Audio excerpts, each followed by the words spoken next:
our 2020 virtual fundraiser. We're doing it all online for the first time ever due to restrictions from the COVID-19 pandemic. It didn't seem like the best idea to be doing all of our fundraising in person, standing outside around town. So here we are on Facebook, and we'll be asking for your donations instead of in person at our GoFundMe page, which is at give2tsar.org. That's give the word to TOTSAR.org. And of course, you can see it right down there on the bottom of the screen. And, we're hoping to use this weekend to not only raise some money, but also to introduce members of our team and talk a little bit about different aspects of search and rescue and what goes on, and kind of how we stay prepared for the worst case scenario. And so joining me today is our medical unit. Are you the medical unit director, Roy? What's your official title? The director is Dr. Douglas Dixon. I am the medical unit coordinator.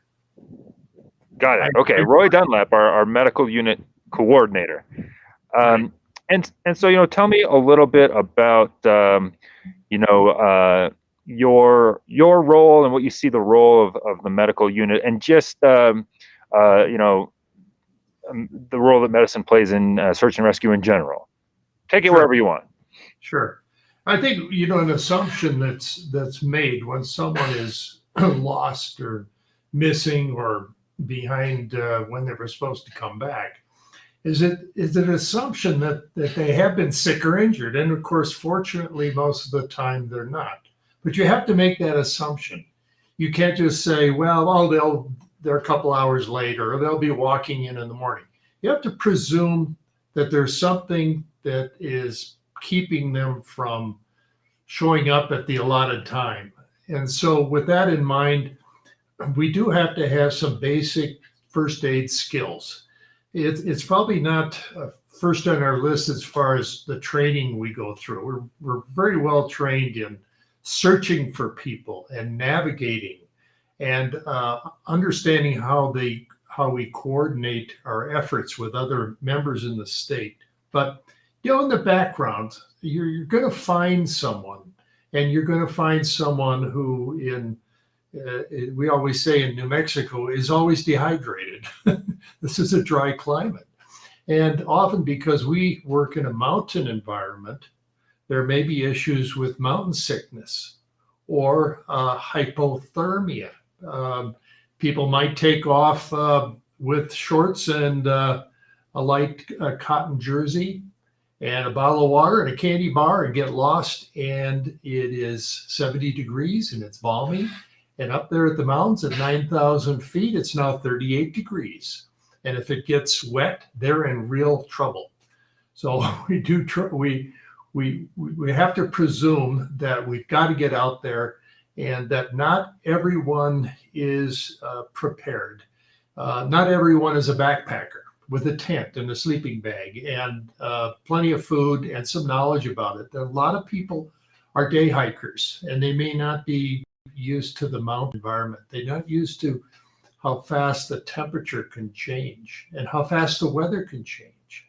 As you know, in New Mexico, you could leave in the morning and it's a beautiful, balmy summer day. And at noon, the thunderclouds start rolling in over the Sangre de Cristos. You go, where did those come from? Well, that's what our summer is like. Personally, I'm a retired physician, and I remember I've been here 7 years.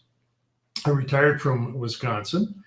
I remember just reading an outdoor magazine or something about some medical people that were assisting in a mountain rescue. And I thought, now that would be interesting. That'd be something that I could get into, and maybe I could develop or have some skills that would be useful. So that's what got me interested in Taos Search and Rescue.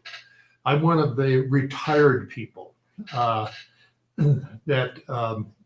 have now moved to Taos and said, okay, now what am I going to do? And this is probably one of my biggest aspirations, and I've truly enjoyed the camaraderie and knowing people and getting outside and And I've learned something, and I've had a rather exciting experience in every mission that I've had the opportunity to go on. But back into units. There's a core to knowledge of all search and rescue people. And we have monthly meetings when it's possible. We also have a very good convention every year in the spring that's called Escape, and where you can meet groups from around the country and take courses in medicine, navigation, radio. So we're versed in radio. Some of us are ham people. But basically, we want all of our members to have some first aid knowledge, some simple wound care.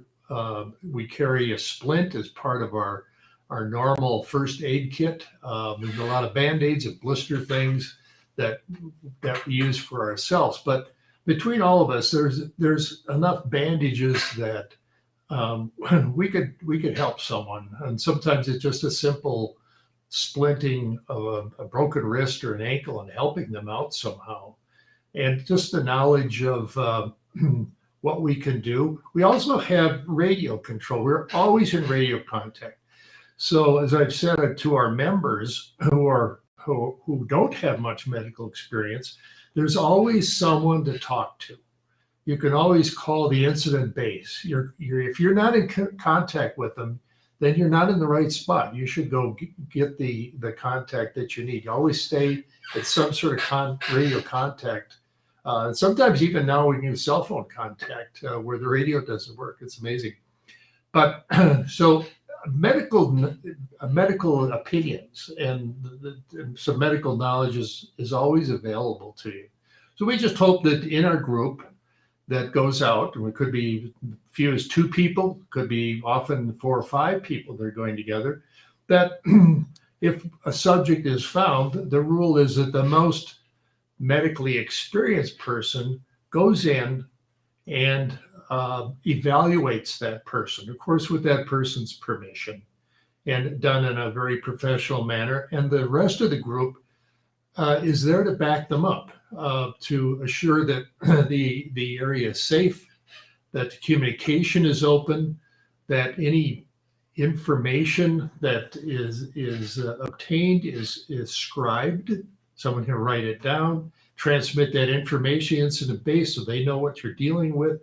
And perhaps the incident base would have to make the decision about how that person might have to be extracted, whether by a litter or even a helicopter, so that they make that decision. So the more the medical information that we have, the more knowledge, I think, the more comfortable that our members are in not being afraid of helping someone out. And we do have a duty to treat. I mean, morally, any of us walking around as bystanders should be helping someone in need, obviously. But we do have also a duty to treat. I mean, we're out there for the purpose of helping that person. So whatever we can do to assist their comfort and their safety, and the safety of ourselves and of our fellows as well, because it's very important that we take care of ourselves and our team and any other public members that are out there other than the subject. We do have the responsibility of their safety and their health as well. We also teach a CPR course, and we just got started with that before the COVID epidemic. And Kelly Grossatek and myself taken upon ourselves to, along with Doug Dixon, to get the training and become instructors for CPR and advanced first aid. Now, those are not requirements to become a member of New Mexico SAR or a member of the Taos Search and Rescue. But we are going to make that available to all our members. And we're going to encourage at no cost to them that they're up to speed on those issues. And I think mostly a CPR is helpful just for all of us as citizens. We don't know where we're going to be and come upon that. It's not something that is particular to search and rescue. It's not a skill that you would expect to be used in search and rescue. Tongue in cheek, we've always said, well, what'd be helpful for CPR is when one of your team members has trouble that you're with hiking up in the mountains and has a difficult cardiovascular issue. That's more than likely going to occur. That would be the occurrence. But also advanced first aid, so that anyone can develop some skills. So just be comfortable. Like, okay, I've never done this before, but I've seen it done, and maybe we practice it. I think there's a broken wrist, and I've got a splint here, and I'm just going to put it in a position of comfort. And even ask people, does that look all right? And we do it as a team effort. There's also a WAFA course, a Wilderness Advanced First Aid course, that's given every spring, not by us, but by Wilderness Medical Associates. And we encourage our members to attend that 3-day meeting. And it really does help and get you up to skills on a whole range of medical issues that would be rather common knowledge to someone with an EMT degree. So as a group, we have a couple MDs on our group, Kit Keith and myself. We have a chiropractor. We have had nurses in the past. I don't know that we have a registered nurse on hand right now. We have several EMTs that have had, and they're extremely helpful, because the stuff we're going to encounter in the wilderness is exactly what they're trained to do. They're there. What do you do? What's the first aid part of it? I have trouble as a physician sometimes thinking, what's the treatment down the road? Right now, the treatment is the first aid to get the comfort and the safety and not make anything worse, and help get the patient back to what we would call regular medical care. Would be an ambulance waiting down at the bottom, or to transport a patient to a hospital. That's not our job. Our job really is to stabilize the situation.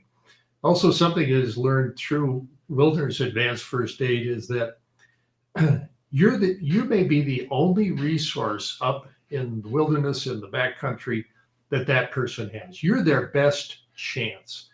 And so you do the best you can. And you don't have to be heroic. You don't have to do anything. In fact, shouldn't do anything that you're uncomfortable with or don't know, what you're doing. So the more that the way we can bring up the level of training in our membership, the better we are. The rising tide floats all boats kind of thing.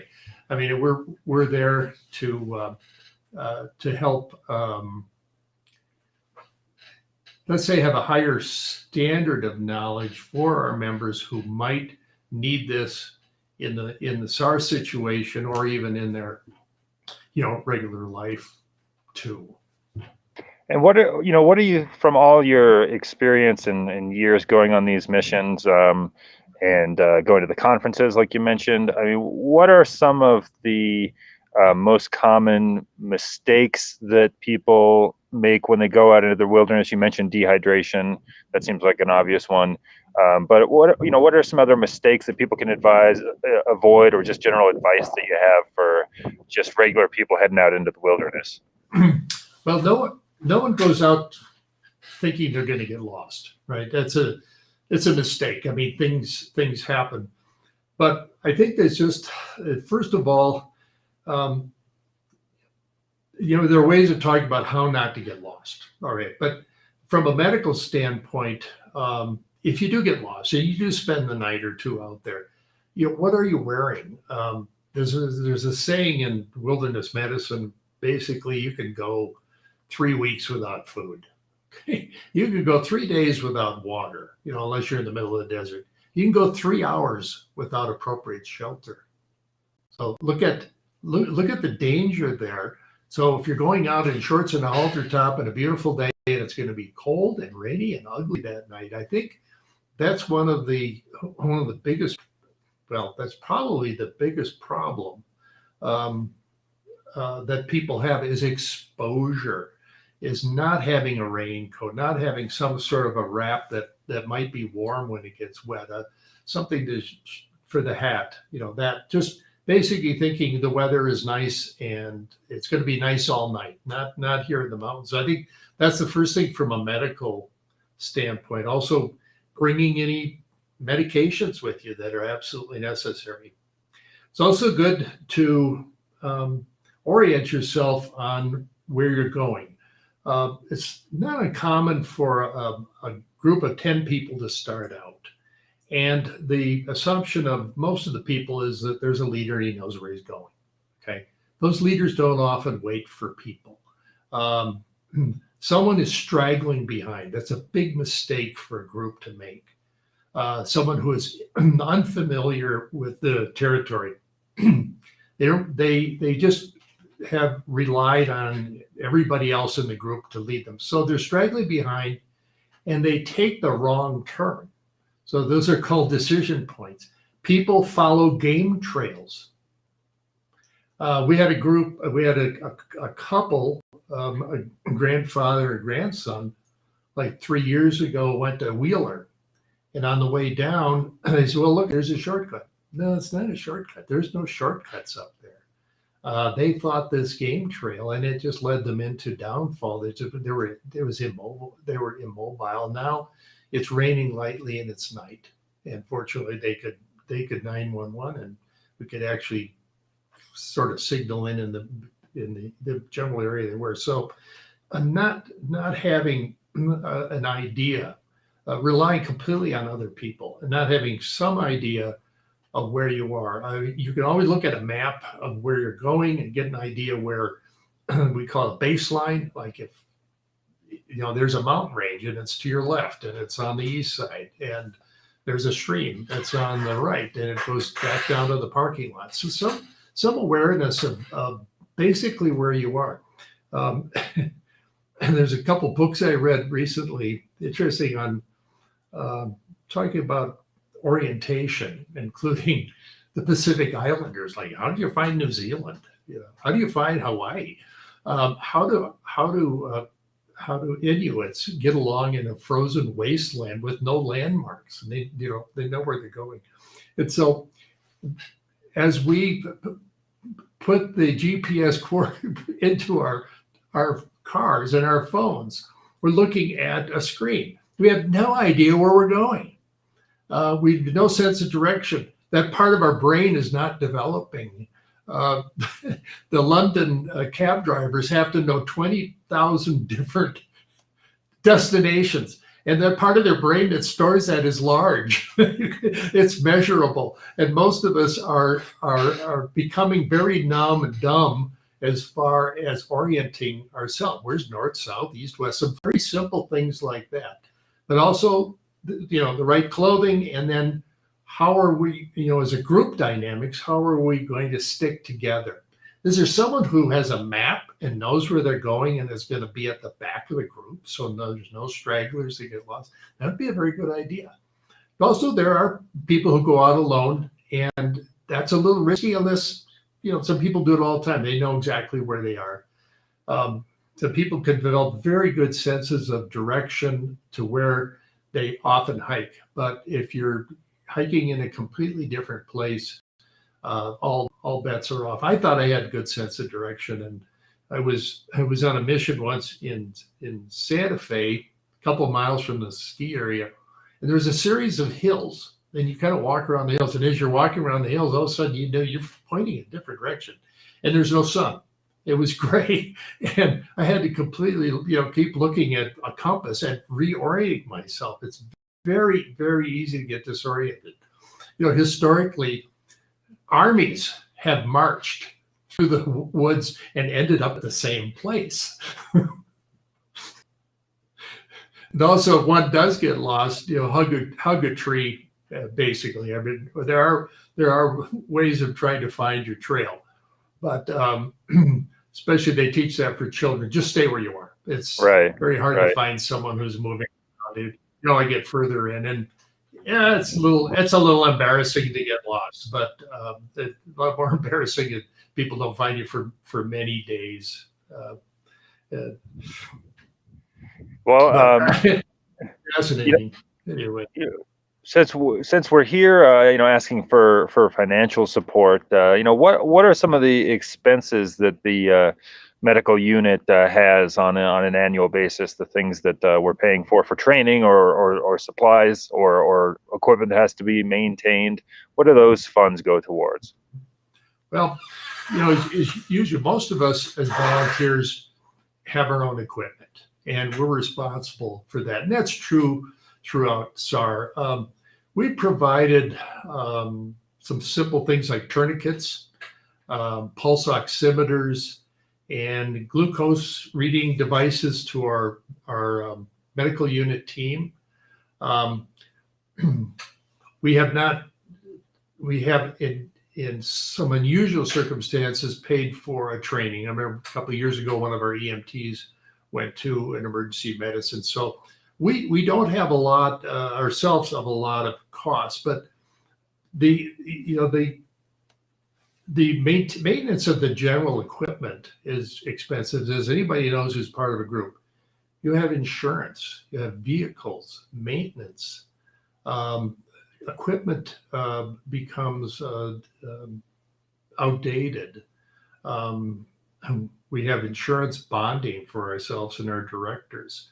You just things with auto insurance. There's basic costs that every group has that you just can't get away from if doing it seriously. We try very hard to keep the costs down, as I'm sure other people have said. There are no paid positions. In New Mexico Search and Rescue, the head guy in the state is paid, and he's part of the state police. That's the only person. Everyone else is unbelievably donating their time. And as also mentioned too, we do not have a grant from the state police. Some states have monies like Colorado. If you get a hunting license, you'll notice there's a few cents on there that goes to search and rescue. We don't have that in our state. We rely completely on the volunteers for providing their own, but I mean for the donations. And as you pointed out, we're just COVID not really acceptable to stand out in front of Walmart for a couple of days and rely on the generosity of people. And the community has been very generous in the past. I mean, pennies, dollars, $20 here and there, and then a few people who regularly send in a check. I would say that, and, we have many different units. We've got the Swiftwater team that requires more technical equipment. The high angle team that had to invest in, very on the ropes and all the safety and the carabiners and all the things that are necessary to go along with that.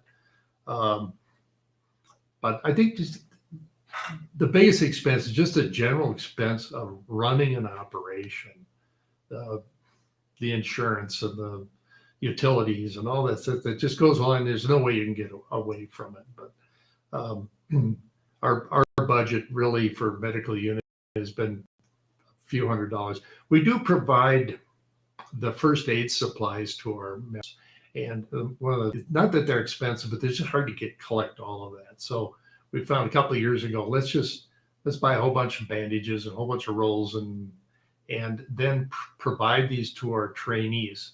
So when people are coming in, becoming members, like we give them a little bag and said, here, put this, as part of what you need to make up your first aid kit.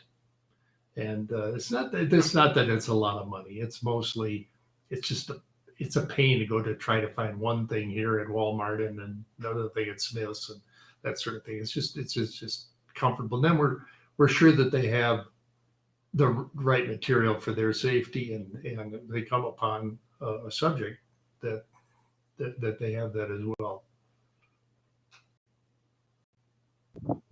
Right. And we're hoping that we can, through our online fundraiser this year, get all those funds raised that we need to continue that. And with the pandemic hitting. It's been really interesting in our little town to see the world kind of shut down, except for the trails that have been Yep. busier than ever. And so far we haven't seen a huge spike in missions, but we're anticipating with the winter season that that might happen. So um, we that's why we're here, talking to all of our team, trying to give a little bit of a behind the scenes look at what happens, and then asking for your support, which we're looking to do at give2tsar.org. So if you can, uh, please go to that and give generously if you can. If you can't, maybe pass it on to somebody who can. Yeah. Roy, thanks so much for taking the time to come on here with me. And then I'm also going to be sharing on our Facebook page some of the trainings, or one of the training, I should say, that you did recently on Zoom, so people can get a little bit more of a sense of what we're talking about when we're talking about our medical unit and how we train and prepare with regard to that side of search and rescue. So, I have one addendum, if I might, yeah, I mention, is that as I mentioned, we initiated the CPR course. This is my friend behind me here. I actually, this is a pop-up. He has 3 children who are training mannequins for the CPR course, and another compatriot, another 2 friends of his. So he's, I haven't had any friends visit for a long time. So this is this is my therapy. But we are making a major investment into the CPR equipment. We have to have 3 of these guys, three babies, 3 youth, the AED devices. We do have an AED device in our van. We also have more equipment and a sort of a deeper equipment in our van and in a Tahoe that we have that might be at missions, if needed, could be called upon to bring up to the subject, including oxygen. So that is something we've had to invest in, and our plan on the CPR group here is that to make it available also to the public. If you have a group that when this happens, maybe it's 6 months from now, maybe it's 9 months, I don't know, that search and rescue has the equipment to go into the community and train more volunteers outside of our own group. So we're hoping to do CPR to our whole group and make it available, first aid to our group, but also do the CPR, and one of many groups in the area that could do that. So that's hopefully is in our planning. all right. Well, we will definitely look forward to that. And yeah, there's actually quite a few long-term plans for Taos Search and Rescue that hopefully we'll be getting into maybe next year, or with I'm thinking of our capital campaign and some other things. But for right now, it's we're just trying to raise our budget to keep operating for next year, especially in times of COVID and crowded trails here in northern New Mexico. So thanks again, Roy Dunlap, and keep an eye. You got it. Getting our message out. I'm trying, even in the wind here on the Mesa. I'm trying. Yeah. But so keep an eye on our Facebook page and also on our YouTube channel and Instagram for even more from Roy, and to get a little bit more information on how the medical side of search and rescue works. So Roy, thanks, and have a good weekend. Bye-bye. Same to you.